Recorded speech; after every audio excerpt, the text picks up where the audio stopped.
Hey, what's going on, everybody? And welcome back to the spring preview series where I take a look at all 138 FBS programs from that 50,000 foot perspective, and not only let you know where I'm ranking each of these teams, but I'm also giving you notable roster movements for some of these teams, as well as ultimately that record prediction as of how things stand in the midst of spring ball, which is when I am recording these videos prior to the start of the 2026 college football season. So, because we're making an individual video for all 138 teams, what I would really appreciate before I dive into what ultimately is the 125th ranked team in college football for me going into this season, I would really appreciate that like button. And then I would really appreciate it if you hit that subscribe button as well, because there's a lot of work that goes into making this happen, whether it comes to like physically recording these, as well as making the graphics for each record prediction going into this year. But with that being said, let's go ahead and jump into things. What is my 125th ranked team in college football? And it's going to be a little bit of a surprise, I think, but I do have Southern Miss coming in at 125. And this was a Southern Miss football team that had a solid season. And we were talking about Southern Miss in the month of November last year, where they were legitimately in the hunt to go to the Sun Belt title game to possibly face off against James Madison, who not only ended up winning the Sun Belt, but they ended up being the one of the two G5 representatives for the college football playoff. But they fizzled down the stretch. They lost their last three games. They ended up finishing 7-5, and it was still a decent year, but it felt like a little bit of a lost opportunity under the sole season of Charles Huff. And now Charles Huff isn't here anymore. He has now transferred. He is now the head coach at Memphis. So for the third time in the last 3 years, Southern Miss does have a brand new head coach. And this time it is somebody that was at least a part of the program last year. They did end up promoting from within. Blake Anderson is now going to take over. And it's a hot and cold streak in terms of the coaching history for Blake Anderson. There are certainly some highs in there, whether it's leading Arkansas State to multiple Sun Belt titles in the mid 2010s or even leading Utah State to the Mountain West title in 2021. But because of some of those off the field issues, that's what drove the need for Blake Anderson to be driven out of Logan, Utah. And he's found his footing here in Southern Miss, but he's going to have his work cut out for him because, to be frank with you, normally what we see when we see a head coaching change is that there is turnover in the transfer portal.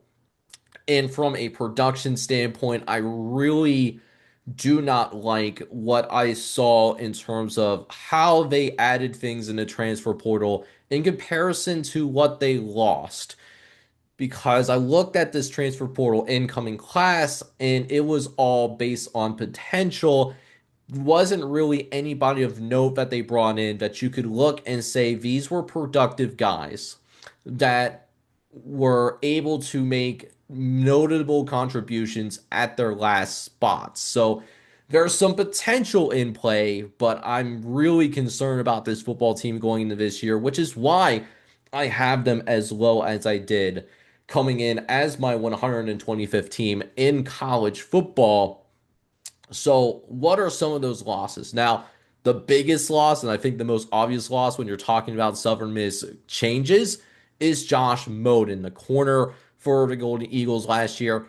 He is now going to be a member of the NFL. He's looking to at least be a day three pick in the NFL draft that is slated to take place later this month. So that is the biggest loss.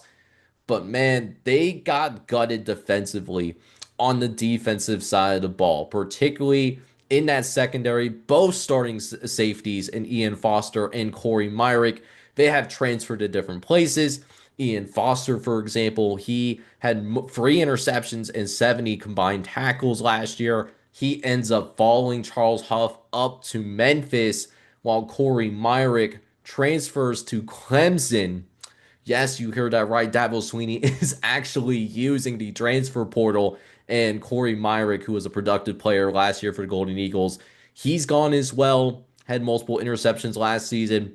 The linebacking core is also going to be a concern for me. Chris Jones and Michael Montgomery combined for over 240 tackles last season, and they're both gone. So that's a lot of tackles just from the linebacking room that you're going to have to replace from there as well. And that's also combining. We're talking about 15 and a half TFLs and two interceptions too. So it's not just the tackles, but they made a lot of key plays over the course of the season for Southern Miss that helped them be in a position to where, hey, they have a real chance and a real shot to be a Sun Belt championship contender at one point. And then, not to mention, they lost one of their best edge rushers in Jamon Tab 2. He transfers to Memphis following Charles Huff, 7.5 sacks and 12 TFLs. He was a problem last year. And so you're going to have to figure out who's going to step up internally in terms of who is going to be able to get after the quarterback in the 2026 campaign. So the offense, I feel like the offense is going to be about the same. And there's going to be some fireworks in Southern Miss football games because there is a relative amount of continuity on the offensive side of the ball. It's just that defensive side because you lose five really good starters last year on the defensive side of the ball.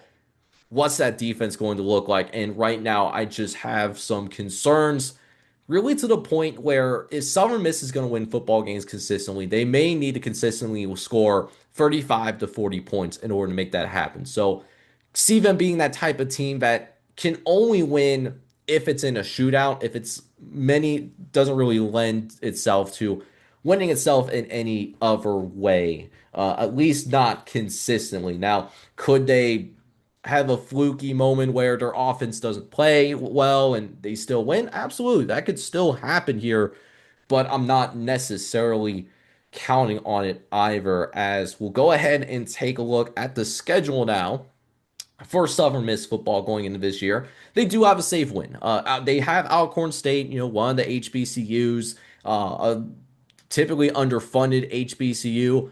Like Alcorn State's colors and I like their uniforms and I like the band, but I don't think that they're going to be able to walk into Southern Mississippi and be able to beat these guys on the road. So I do think USM does at least have a safe win.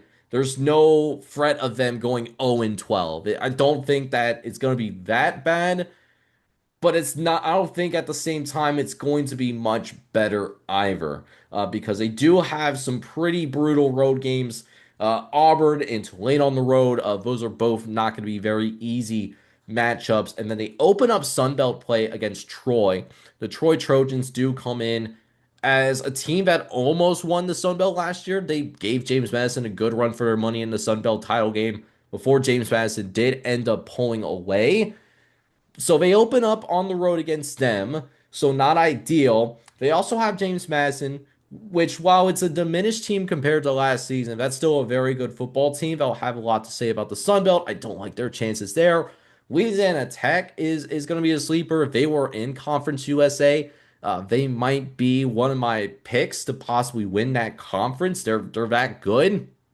So Louisiana Tech on the road ain't going to be easy. And then Ricky Ron is starting to ramp things up at Old Dominion as well. Again, not the same team as last year, but it's still a solid football team, and beating them on the road is going to be a tough ask. But then you even take a look at some of their home games that they have. Notably, UConn, who has Jason Candle, who may be a first-year head coach.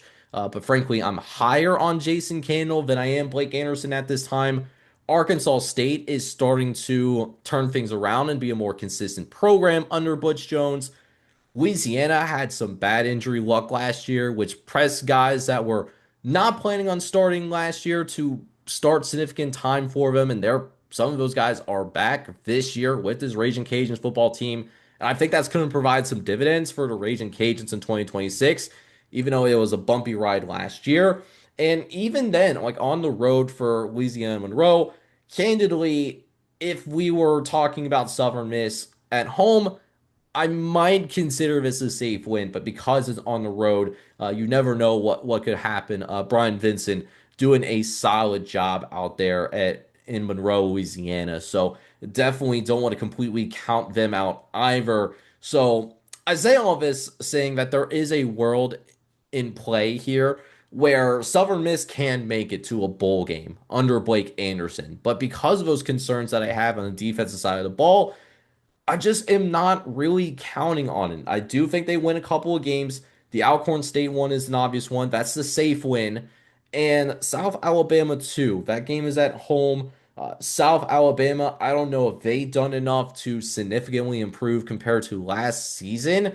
So I think Southern Miss can provide the Jaguars with enough matchup issues to where they come out on top in that game as well. So do have them winning a game in conference play, but that's really all I'm seeing from Southern Miss at this time. A 2-10 football team going into 2026, and I'm ultimately expecting it to be a bumpy ride for Blake Anderson in his first year as the new head coach of the Golden Eagles. But I'm curious to hear what your thoughts are on Southern Miss football, as well as some general feedback on this series. That is always welcome. I do try to read all of the comments.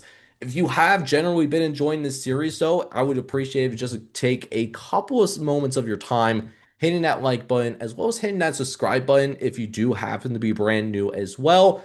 Doing all 138 breakdowns in the spring, it takes a tremendous amount of work. So I would just truly appreciate from the bottom of my heart if you show love to that work and hitting that like button and even hitting throwing a comment my way too. I would truly appreciate all those things. But for now, this is Jake from College Football Red Zone signing off.